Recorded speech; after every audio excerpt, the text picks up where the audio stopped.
Hello friends, welcome to our own channel Daily Stock. तो आज हम आपको रोल्टा इंडिया लिमिटेड पे शेयर एनालिसिस बताने वाले हैं और वो भी फंडामेंटल्स के साथ बताएंगे कि आपको इस शेयर में निवेश करना चाहिए या नहीं करना चाहिए। आगे बढ़ने से पहले अगर आपने हमारे चैनल को सब्सक्राइब नहीं किया तो आप हमारे चैनल को सब्सक्राइब ज़रूर कर दीजिएगा, साथ ही में हिट द बेल आइकन।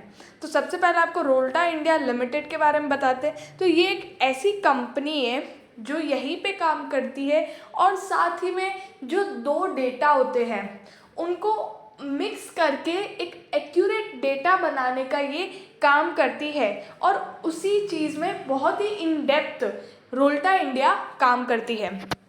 अब आपको बताते हैं मार्केट कैप। तो इसका मार्केट कैप है 100.36 करोड़ का इसका मार्केट कैप है। तो बहुत ही स्मॉल कैप कंपनी है ये। इंडस्ट्री का पी देखोगे तो 38.16 है। यहाँ पे कंपनी का पी नहीं दिया हुआ क्योंकि कंपनी लॉस में है। साथ ही में बुक प्राइस भी यहाँ पर आप देखें तो वो भी नहीं दी हुई है, बुक वैल्यू माइनस में है। और डिलीवरेबल परसेंटेज 60.72%, मतलब इतनी डिलीवरी शेयर की उठाई गई है। इसका बीटा है 0.77, मतलब कि मार्केट 1% ऊपर जाता है तो इसका शेयर प्राइस 0.77 के बीटा से ऊपर जाएगा। फाइनेंशियल ट्रेंड की बात करें तो 2017 में कंपनी ने 3022 करोड़ का कंपनी ने रेवेन्यू जनरेट किया था और अब आप देखोगे 2018, 19, 20 हर साल कंपनी का रेवेन्यू डिक्रीज हो रहा है।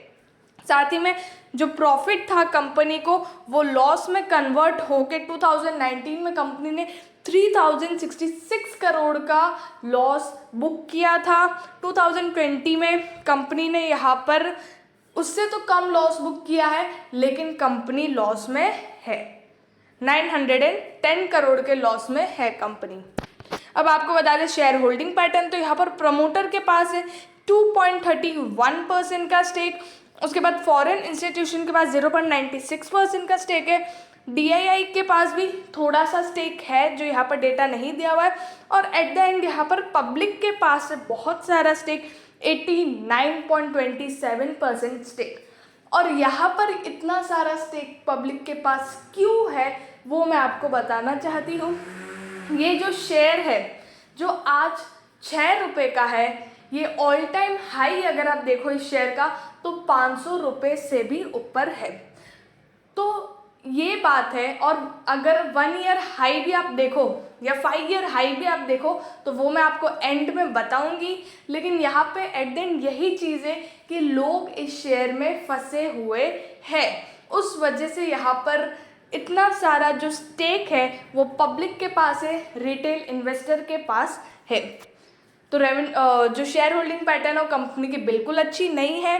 रेवेन्यू स्टेटमेंट अगर आप देखो पिछले 3 क्वार्टर का तो जून 2020 में कंपनी ने सिर्फ 4 करोड़ का सेल किया, लेकिन नेट प्रॉफिट अगर आप देखो जो प्रॉफिट नहीं है नेट लॉस आप देखो तो 2358 करोड़ का कंपनी ने लॉस बुक किया है। सितंबर में 4 करोड़ का सेल्स है, 165 करोड़ का लॉस। दिसंबर में 4 करोड़ का लॉस है, 262 करोड़ का लॉस।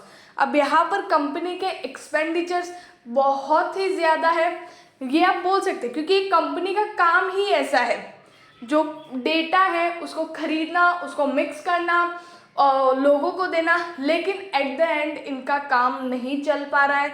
तो उस वजह से इनका रेवेन्यू जो है वो इंक्रीज नहीं हो पा रहा है और कंपनी लॉस में ही है।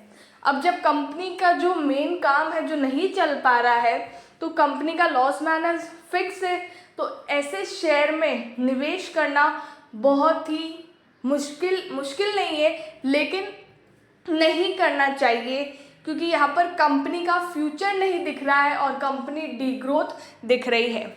रिटर्न रेशोज अगर आप देखें तो 3.77 आरओई था 2018 में, 2020 में यहाँ पे -62.13 है। आरओसी भी देखें जो 2.19 था वो -3.90 हो चुका है।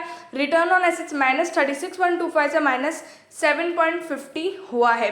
रिटर्न रेशोज 2019 के कंपैरिजन में आरओई और रिटर्न ऑन एसेट्स देखें तो वो ठीक है, क्योंकि 2019 में कंपनी को बहुत भारी लॉस हुआ था और 2020 में 2019 के कंपैरिजन से कम लॉस हुआ है। लेकिन फिर भी कंपनी लॉस में है और ये एक अच्छी बात नहीं है। तो फंडामेंटल्स के साथ चलना है, फंडामेंटल्स के साथ चलना है। तो फिर क्या होता है, कभी कभार कंपनी लॉस में होती है लेकिन उसके एक अलग एम होते हैं और अलग काम होता है जिसकी वजह से वो लॉस से प्रॉफिट में आ जाती है। लेकिन यहाँ पर जो कंपनी दिख रहा है, क्योंकि कंपनी का रेवेन्यू भी नहीं बढ़ पा रहा है और लॉस भी है, तो ये फंडामेंटल्स के हिसाब से अगर आप देखो तो अच्छी नहीं है।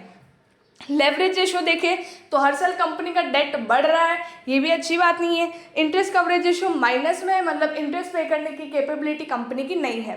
5 ईयर हाई अगर आप देखें तो 82.15 है, करंटली 6.05 पे चल रहा है। 2.42% फ्राइडे को भी डाउन था, 0.15 रुपीज़ डाउन था। अब एट द एंड बात यह है कि अब इसमें निवेश करना चाहिए या नहीं करना चाहिए।